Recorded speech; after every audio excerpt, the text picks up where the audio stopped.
All right, welcome to The Explainer. Today, we're jumping right into a totally fascinating journey to demystify one of the world's absolute most misunderstood, debated, and honestly, captivating fraternities out there.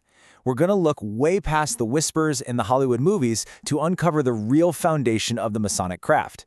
So, whether you're a major history buff or you're just kind of curious about how these ancient traditions actually survive in our modern world, you are definitely in the right place. Let's get started.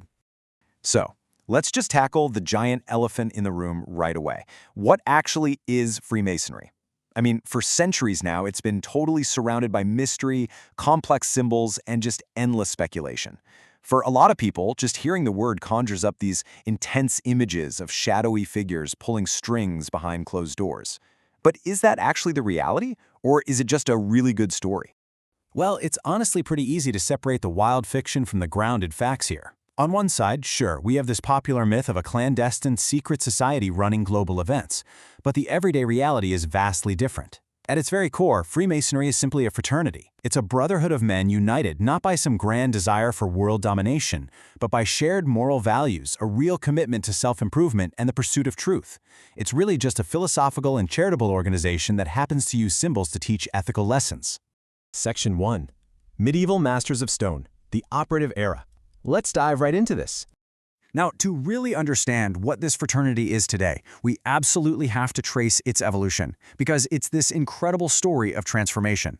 Back in the Middle Ages, skilled stonemasons were literally the architectural geniuses of Europe. They were the ones building those massive, breathtaking castles and cathedrals.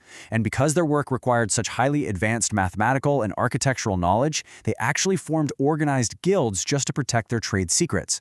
But then, as we move into the 1600s and 1700s, this massive organic shift happens. These guilds start admitting educated men who weren't physical builders at all, and that organic growth eventually leads right up to the formation of the first Grand Lodge in London in 1717, which pretty much everyone considers the official birth of modern Freemasonry.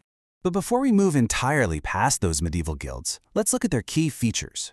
These early stonemasons had to develop secret methods of recognition, things like specific handshakes or passwords. And that was simply to prove their skill level when they were traveling from city to city looking for work. They had incredibly strict codes of conduct, structured apprenticeship systems, and moral teachings that were deeply connected to the craft itself. They would gather in what they called lodges right on the job sites to work, eat, and pass down this highly valuable knowledge. Which brings us to Section 2. From Builders to Thinkers, the Great Pivot.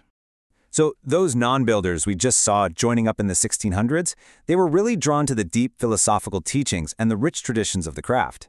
This exact turning point gave birth to what's called speculative Freemasonry. This is a system focused entirely on building moral and spiritual character, rather than literal physical structures. Basically, they took the actual tools of the builders and transformed them into tools for the mind. It was a complete game changer. Let's look at how that actually plays out in Section 3. Symbols of moral architecture. The physical tools of those medieval stonemasons were preserved, but they were completely transformed into these really powerful moral allegories. Take the square, for instance. An operative mason literally used it to check 90-degree angles, right? But a speculative mason uses it as a symbol to square their actions with morality, honesty, and virtue. Then you've got the compasses, which were used for drawing circles. That became a symbol for keeping your desires and passions within proper balanced bounds. And then, of course, there's the all-seeing eye. Now, despite all the crazy modern conspiracy theories about surveillance, the source text tells us this actually just symbolizes divine awareness. It's the simple idea that our actions are always observed by a higher moral authority.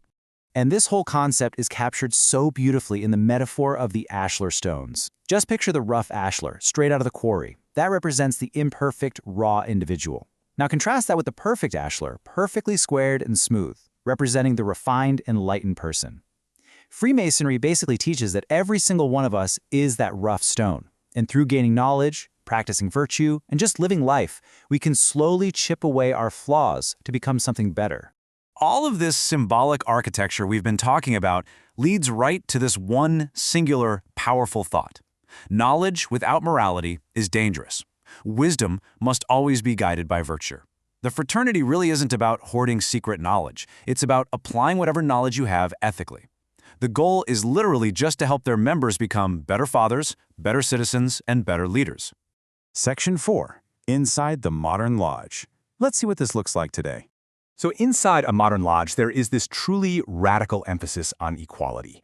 Freemasons call each other brothers for a very literal reason. The second you walk through those doors, your social status, your wealth, your race, it's all left completely behind. A wealthy CEO and a day laborer meet on exactly the same level.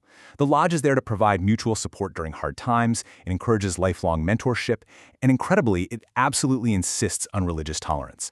They purposely ban sectarian conflict inside their walls because they want to focus purely on what unites them, rather than what divides them. But hey, what about all the secrecy, right?